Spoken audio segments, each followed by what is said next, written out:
Digitalna suverenost, pojem, ki v današnjih zapletenih časih postaja vedno pomembnejši. Kaj to je, zakaj je pomembno, o tem v podcastu danes z nami David Bevc, vodja IT in oblačnih storitev pri Telekomu Slovenije. Jaz sem Srdjan Cvjetovič.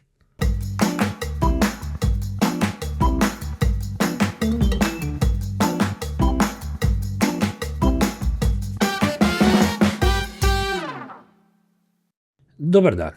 Zdravo. Začniva z najbolj preprostim vprašanjem. Kaj je digitalna suverenost? Digitalna suverenost je to, da v bistvu imamo nadzor nad svojimi podatki. Kje se nahajajo, kdo z njimi upravlja, pod katero zakonodajo pašajo, se pravi, katera zakonodaja jih lahko nadzorjuje. To je to v bistvu, zelo na kratko. Sliši se kot nekaj zelo pomembnega, pa občutek imamo, da se je o tem začelo govoriti šele pred kratkim. Zakaj šele zdaj? Ali pa zakaj ravno zdaj? Geopolitične situacije v svetu so nas privedle do tega, da smo začeli malo razmišljati, kje so podatki, kdo ima nadzor, kdo ima dostop do naših podatkov. In s tem, ko ima nekdo nadzor nad našimi podatki, ima tudi nadzor nad našim podjetjem, kako podjetje deluje. Mislim, lahko, če se te podatki izgubijo, ali se karkoli zgodi z njimi, ali se tujijo, podjetje lahko v bistvu trpi škodo oziroma lahko celo preneha delovati. Kaj pa na osebni ravni?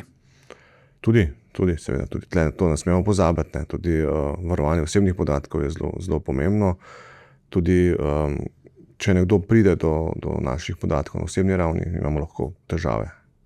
In kje so naši podatki? Zdi se recimo, če pogledamo z nekega drugega kota, da na primer določene storitve so skoncentrirane v enem delu sveta in lahko bi se v nekem črnem scenariju celo zgodilo, da bi nas prizadeli s tem, ali je s podatki kaj podobnega? Seveda, mislim, trenutno je koncentracija podatkov v ameriških podjetjih, se pravi.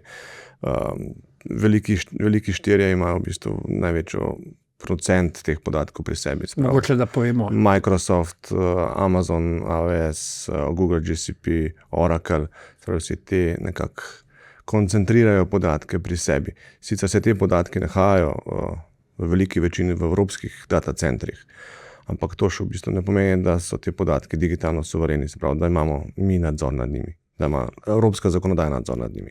Do vprašanja pristojnosti še prideva. Ampak ponovno ne morem se izogniti vtisu, da je to ena taka zelo strateška zadeva, s katero bi se nekdo moral ukvarjati že pred časom. Zakaj se recimo Evropska unija ni bolje organizirala in ponovno, zakaj šele zdaj? Mislim, zakaj je moralo, a je prišlo do grla, da so se zbudili? Kaj je ta trenutek? Mislim, sigurno je nekaj, da so se voditelji največjih držav zamenjali, ne? S tem, ko so se zamenjali tudi pogledi nad kako se trguje lahko tudi s temi podatki. Se pravi, nekdo ti vzame podatke, ti jih prisvoji in ti reče, ok, če ne boš tega in tega plačal, če ne boš, lahko se uvede tudi davek na podatke, recimo. Ne? In potem smo tukaj nekako zaklenjeni, se pravi, nek vendor lock na državo, na zakone, se pravi, tukaj imamo težavo. Slišimo ameriškega predsednika, ki je ravno danes Evian Le Bon na konferenci G7, grozi z nekimi hudimi ukrepi, če Evropska unija ne bo umaknila kazni, ki jih je izrekla digitalnim velikanom, ravno zaradi takih čudnih primerov. Koliko daleč to lahko gre? A se nam lahko zgodi enega dne, da bomo, ne vem, prišli na banko in bo banka rekla, ne vidimo vašega stanja ali kaj takega? Tudi to se lahko zgodi. Se pravi, ne bi rad... Mislim, ne gremo se črnih scenarijev. Ne bi rad predpisoval črnih, pa napovedoval črnih scenarijev, ampak ja, tudi to se lahko zgodi. Lahko pač ameriški predsednik vemo, da je dosti nepredvidljiv in iz danes na jutri se lahko odloči, da pač ukaže svojim podjetjem, ki so v ameriški lasti, skozi svoje zakone, da pač ne streže več podatkov evropskim podjetjem in evropskih datacentrih. Slišimo velikokrat vrnimo podatke nazaj v Evropo. Ali bo to dovolj? Ne. Že sedaj v bistvu vse te podatke nahajajo v Evropi.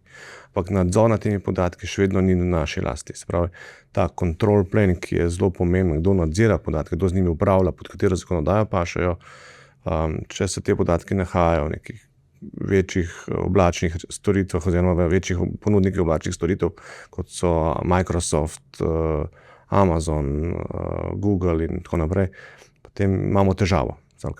Vsi ti ponudniki so v ameriški lasti in spadajo pod Cloud Act zakonodajo. Verjetno je to težko oceniti, ker gre za poslovne skrivnosti, ampak imamo kakšno oceno, občutek, koliko naših podjetij ima podatke, nad katerimi v bistvu nima nadzora. Da ne govorimo o tem, da posamezniki uporabljamo večinoma oblačne storitve, ki niso digitalno suverene. Če začneva z posamezniki, a ne posamezniki, imamo vse svoje podatke pri njih. Tukaj težko reči drugače. Od Googlovega maila do fotografij. Se že Google, recimo, vse te storitve so včasih zastonane. In to, da je znov free lunch, kaj oni počnejo z našimi podatki, ali z njimi zganjajo kakšno analitiko, ali učijo kakšen model, da nas bo potem v bistvu nazaj učil, kaj smo počeli v prejšnjem letu, v prejšnjih dogodkih. Zelo težko je reči, da smo digitalno suvereni kot posameznik. Kaj pa podjetja so pa lahko bolj suverena, se pravi. S tem, da stanje trenutno je tudi tako, da večina podjetij uporablja vsaj eno ali več storitev, ki so v javnih oblakih. Že pošta, dokumenti se večinoma nahajajo v Microsoft 365 okoljih. Ta okolja so sicer v Evropi, tudi z večino njih upravlja evropska podjetja, evropski partnerji, ampak še vseeno ta celovito upravljanje pa še vedno pod direktivo ameriškega podjetja. Kje so recimo, zdaj pa tako, recimo imamo v Sloveniji banke, ki so podružnice tujih bank ali pa v lasti tujih lastnikov. Kje so te podatki? Odvisno. Večina podatkov sicer se nahaja v podatkovnih centrih, oziroma predvidevamo, da se nahajajo v podatkovnih centrih v državi Sloveniji. Sem pa pripričan, da to je lastnik zagotovo tudi želi imeti precejšnja količina podatkov tudi pri lastnikih, ki pa so lahko kjerkoli po svetu.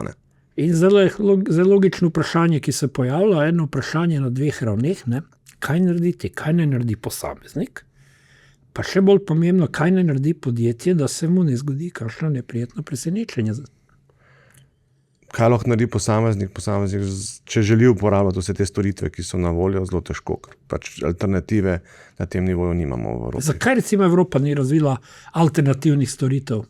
Zdaj slišimo nekje, razna mesta po Evropi opuščajo določene ameriške rešitve, prehajajo na evropske, ki mogoče še niti niso toliko razvite, ampak vsaj nekaj se premika. Zakaj ni takih rešitev? Sicer se bo potem pojavilo naslednje vprašanje, kaj pa združljivost, interoperabilnost, kam gremo? Zelo težko je, zakaj ni takih rešitev, ker smo pač razvoj opustili. Razvajeni smo bili. Ja, razvajeni smo bili, do zdaj nam je vse dalo na pladnju. Nismo pričakovali, da se bo svet toliko zakompliciral? Sigurno ne. Ampak kaj narediti?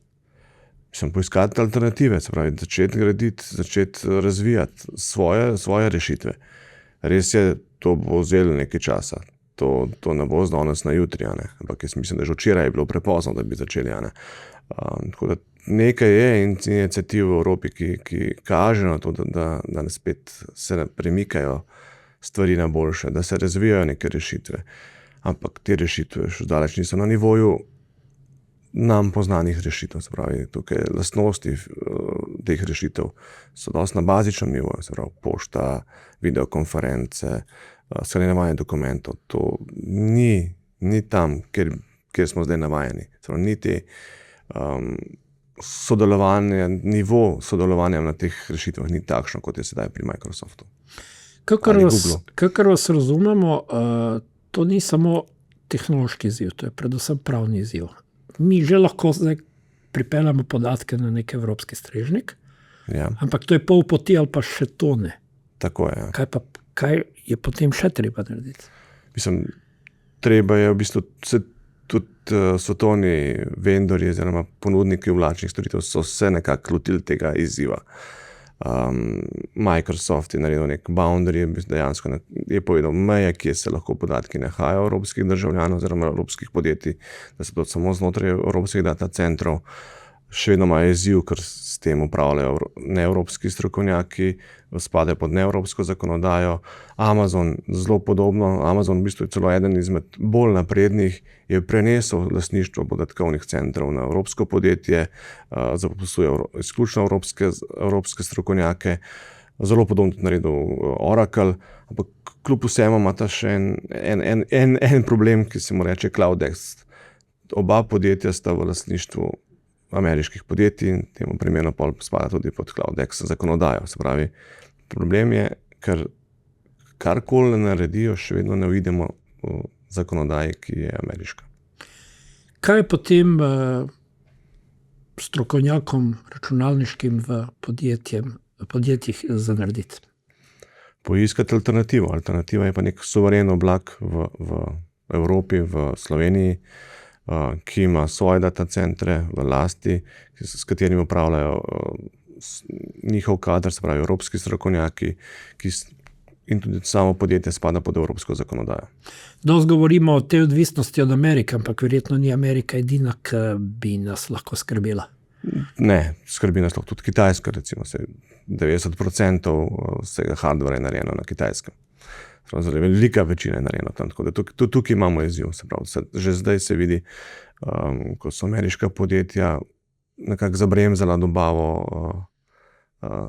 strežnikov in grafičnih kartic, so cene poskočile drastično. Se pravi, tudi s tem se dvigujejo stroški podatkovnih centrov. Pa tudi izvaja neke vrste nadzor, bomo rekli. Tako je, izvaja neke vrste vpliva. Sprav vplivajo na to, koliko bomo dejansko kupili lahko grafičnih procesorjev, koliko bomo strežnikov kupili, investirali, kakve bojo investicije v Evropi za razvoj. Sprav, že nas malo omejujejo pri našem razvoju. Sprav. Tukaj imamo velik izziv, ker Evropa nima svojega razvoja, nima svojih delavnic. Zakaj se je to zgodilo? V končni fazi, tudi če greva stran iz najinega osnovnega pogovora, poglejva recimo mobilne telefone, ne? Pred 25-30 leti sta velikana bila, rečemo Nokia pa Ericsson, Evropa. Ne? Ja. Kaj pa imamo zdaj? Zdaj imamo Azijo pa Ameriko. Evropskih telefonov praktično ni. Zakaj si Evropa privoščila to spanje? Še enkrat sprašujem. A je to samo zaradi udobja, razvajenosti, lenobe, nerazumevanja, strategije, vse našteto, še kaj drugega? Mislim, leni smo sigurno, ne? Čeprav včasih je veljalo, da je lihta lenoba nekako gonilo razvoja, ampak v kakšnem smislu? Ko je človek iznajdel kolo, recimo, ne. Ja, ker se mu ni dalo hoditi. Ne, se pravi, ampak zleja nas je bo ta lenova tudi nekam pripeljala, ker imamo malo neko pad pozicijo. Pač storitve razvoja nam je bil dan na podana, ne, in smo ga zagrabili, s tem smo popustili na svoj lasten razvoj, kar je celo zelo zanimivo je to, da večina teh strokovnjakov, ki razvija te naprave, operacijske sisteme, zelo veliko njih izvira iz Evrope. Spravi, ne znamo poskrbeti za ta kader pri nas. Ne? Spravi, ko so se ustanovili startupi, kam so šli startupi? V Ameriko. V Evropi ni bilo iniciative za startupe. Ni bilo okolja. Ni bilo okolja takega, da bi lahko se razvili. Tukaj imamo že nek problem, ko smo pač bili malo odliv možganov, malo smo bili zaprti za novitete. Še zdaj smo dejansko zaprti za neke spremembe, neke novitete. A je to mogoče posledica tega, da je Evropa nagnjena preveliki regulaciji vsega? Zdaj, koliko je regulacija včasih dobra, koliko je pa regulacija včasih cokla? Mislim, regulacija mora biti, ne? Spravi, to je ti da nek standard, urediti določene procese v podjetjih, poskrbiti, da so podjetja varna, recimo, če se malo naslovim na Zimfena. Kljub vsemu je pa tudi ena velika cokla. Ne? Spravi, če nimaš Če ni življenjsko. Če ni življenjsko. Tukaj moramo, mogoče bi bilo fino, da bi malo bolj življenjske zakone se pisalo. Pa greva še eno raven nižje, bom rekel še bolj temeljno. Zakaj ne med posamezniki, ne med podjetji, vsaj po moji oceni, ni zadostnega zavedanja o tem, kako pomembni, vredni, denarno in nedenarno so podatki. Zakaj ni te zavesti?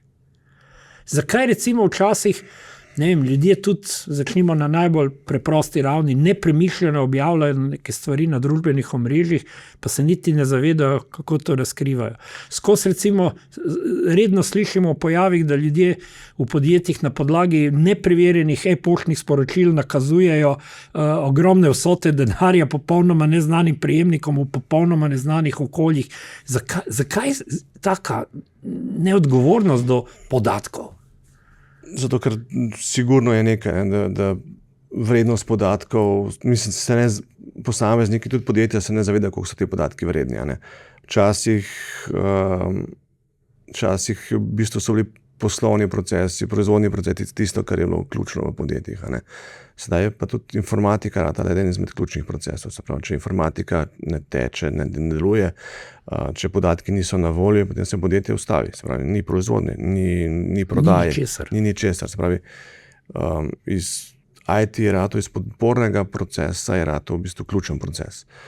Jaz se spominjam par 10 let nazaj, recimo, ko sem začel nekako ponujati oblačne rešitve v Sloveniji. Ni bilo stranke, ki ne bi hotela videti data centra, kje se bodo dejansko njihovi podatki nahajali. Potem s časoma se je to nekako to zaupanje zgradilo proti ameriškim oziroma proti tujim ponudnikom. Kaj smo to dovolili? Pa ne, da bi kaj proti Američanom, ampak ni smiselno, da tisto, kar ti je življenjskega pomena, da je blizu tebe.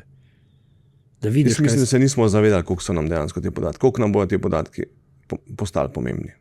Jaz mislim, da pač preprosto smo... Kdo ni opravil domače naloge? Šole, družba, politika? Kdo ni opravil? Jaz mislim, da vsi v tej verigi, vključno z nami. Okay, kaj pa lahko zdaj naredijo na popravcu?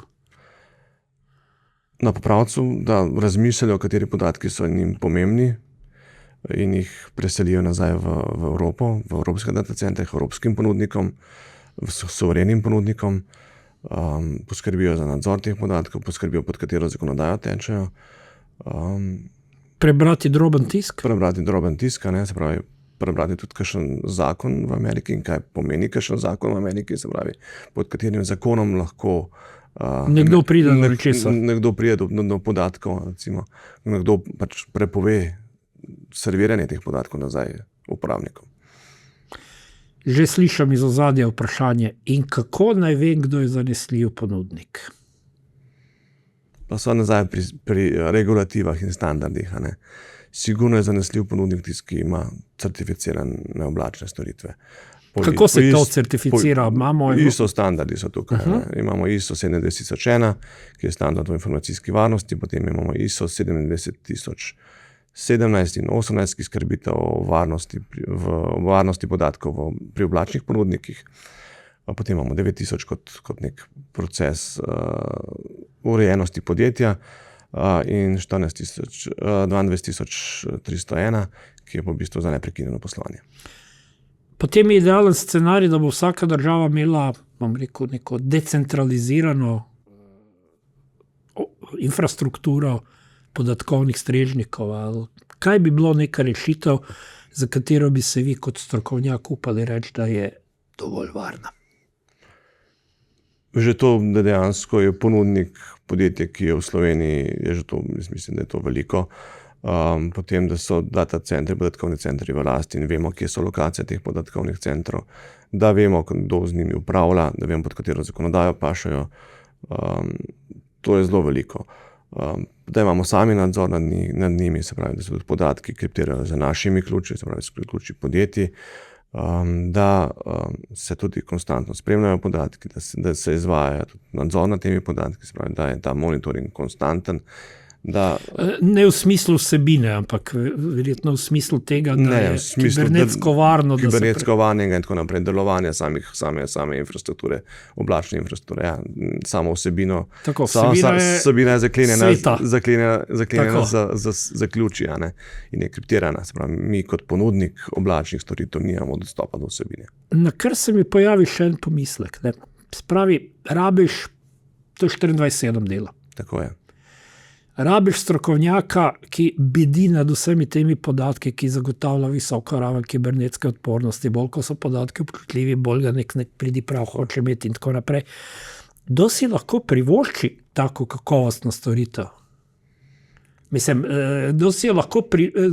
kdo lahko si jo privošči ponujati na taki ravni, kot bi si jo nekdo želel imeti? Z vsemi temi dejavniki, ne? Mislim, sigurno smo mi eden izmed takih ponudnikov, kot Telekom Slovenije. Koliko je takih ponudnikov lahko v Sloveniji? Prsti ene roke, prsti dveh rok? Prsti ene roke, recimo, ja. da so 10 bi že bilo preveč. Ja, da so na takem nivoju, kot bi moramo biti tudi mi. Mi imamo že to nalogo, da poskrbimo sami zase, Tukaj, zelo občutljivi podatki. Ne samo podatki, ampak kritična infrastruktura. Kritična infrastruktura. Ko naredimo to prvo nalogo, da poskrbimo zase, lahko tudi poskrbimo še za kakšnega soseda, kakšno stranko. S tem spet je tukaj suverenost, zato skrbijo spet naši strokovnjaki. Tudi za security skrbijo naši strokovnjaki, za varnost recimo skrbijo naši strokovnjaki. Se upate primerjati s Slovenijo, se pravi stanje, zavest o tej problematiki z državami Zahodne Evrope, s katerimi se tako zelo radi primerjamo? Imate kaj v pogleda, hodite po konferencah, verjetno izmenjujete mnenja strokovnjaki. Jaz mislim, da v bistvu sprašujem za en tako oseben vtis, bi skoraj rekel. Jaz mislim, da so nekatere države, ki so naredile več korakov. Po komu bi se lahko zgledovali, recimo? Francija, Nemčija.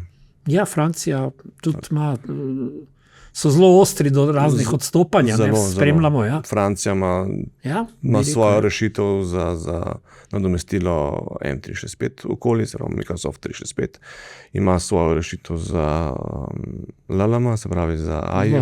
Models, velike jezikovne modele. Tako je, ja. Tako da se kar nagibajo zelo k nekemu open sourceu. Tudi Španija je na tej poti, Nemčija je tudi, da Bavarska je že ta drugič šla na to pot, kako bojo v bistvu demikrosoftirali svojo javno upravo. Tako da se dogajajo iniciative v svetu, tudi v Evropi, tudi kakšna iniciativa prihaja tudi v Slovenijo. Moram vprašati, država, ki ni v Evropski uniji, ampak je marketinško izjemno uspešna pri ustvarjanju vtisa, da je prav njihova varnost podatkov, zanesljivost najbolj trdna, seveda govorimo o Švici. Nam je Švica prijatelj ali nam je manj prijatelj? Kje bi zdaj uvrstili, recimo Amerika, Kitajska, Evropa, Švica? Kje so nam Švicari v tem odnosu? Še vedno nismo tako odvisni od Švicarja, kot smo odvisni od ameriških podjetij. So nekateri ponudniki, ki so v lasti švicarskih podjetij in so tudi prisotni na našem trgu. A oni ponujajo recimo zadostno pravno zaščito, kakor bi si jo mi želeli v Sloveniji in v Evropski uniji? Jaz mislim, da še vedno ne. Še vedno je druga zakonodaja. Še vedno je zakonodaja se lahko zelo hitro. Če vas prav razumem, ni nujno, da je slabša. Težava je v tem, da je drugačna in da ne vemo, kakšna je. Je drugačna. Ker se najbrž ne moremo privoščiti, da preučujemo zakonodajo vsake entitete, v kateri bi se lahko znašel naš podatek. Tako je. Mislim, da imamo izziv še z evropsko zakonodajo, da se res sledimo spremembam, ki se dogajajo. Da bi sledili še kakšni drugi zakonodajam res tako podrobno, je zelo neverjetno. Spremeni se lahko z danes na jutri, zakonodaja neke države. Se premika kaj pri nas v tej smeri, kakor vidite? Mislim, vse. Zaznavate več povpraševanja, zaznavate več... Digitalna suverenost je postala pojem, se pravi, stranke se zavedajo tega. Ali bi morala morda država narediti to kot neke vrste strateško prioriteto? Ali bi se morala to bolj poudarjati tudi na državni ravni? Seveda bi se moralo, ja. Seveda. Mislim, da to obstaja. Mislim, slišim, ne vem, popravite me, če se motim, ampak ves ta čas smo slišali samo neke, bom rekel, glasne razmišljanja, nič kaj bolj konkretnega. Ja, res. Da bi se neki roki postavili, ne vem, da bi recimo rekli, dajmo davčne postopke prestaviti na varnejše okolja do takrat in takrat. Že z uvrstitvijo v bistvu pogoja oziroma nekega boljšega razvrščanja digitalnih ponudnikov v Sloveniji pri razpisih bi bilo že, mislim, da bi že veliko naredili, ne? Da bi malo težili ameriškim ponudnikom oziroma tujim ponudnikom priti ponujati svoje storitve v Sloveniji, ne? Da bi pač nek pounder dal, če si pa suveren, če se nahajaš v Sloveniji, imaš ni cena tisti edini pogoj, s katerim moraš zmagati na tenderju. Ker seveda suverenost nas tudi stane, ne? To ni težko se primerjati z enim velikim playerjem. Jaz bi rekel, da je to podobno kot kibernetska varnost. Nekateri rečejo, kibernetska varnost stane, ampak še veliko več stane, če nimaš, pa se ti nekaj zgodi. Ne? Seveda. Tukaj, to je zelo to je neka naložba, bomo rekli, v miren spanec. Ja, sigurno. Tudi, če se karkoli zgodi v podatkovnih centrih, ta odpornost, agilnost pri odpornosti je zelo pomembna. Spravi.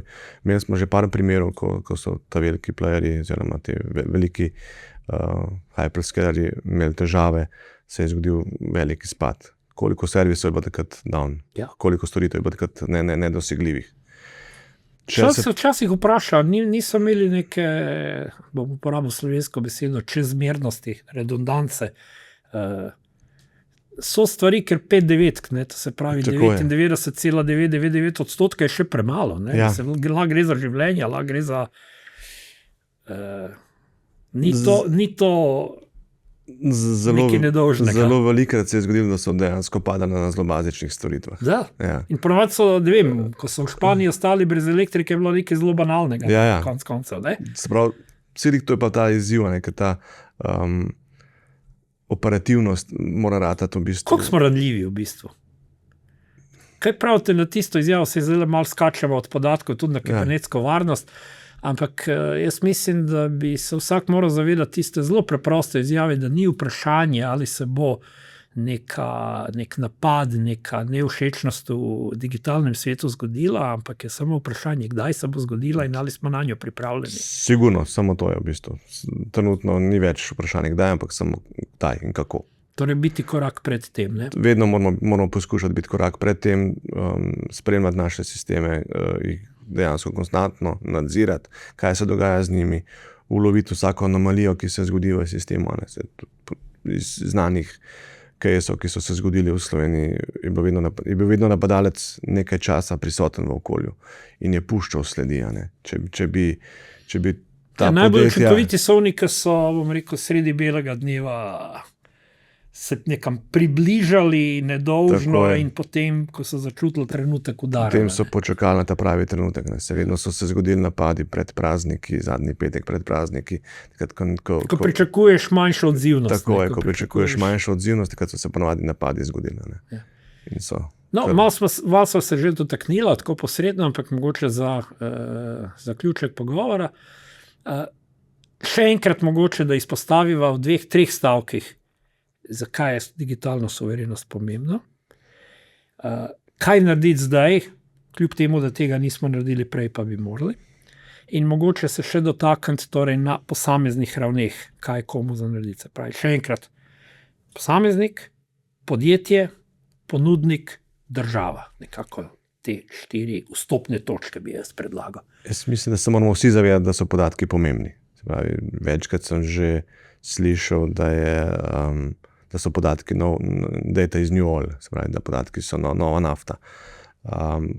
S podatki se lahko marsikaj počne, lahko se jih obdeluje, lahko zvemo marsikaj iz teh podatkov, iz naših podatkov, osebnih podatkov. Napoveš, predvidiš. Predvidiš že trgovine, ko spremljajo naše nakupe. Kako bodo police razporedili, tako, že take malenkosti. Tako, kateri produkt bo kdaj pocenili, kateri produkt bo kdaj v akciji, ali pa kateri bojo kdaj podražili. Spravi, že tukaj se ve, Pa kljub dosti temu, v da nas. skačemo besedo, pa kljub temu, da nam podatki ponujajo toliko možnosti, da nekaj pametnega z njimi naredimo, smo vsak dan priča bebastim odločitvam. Kako je pa to možno?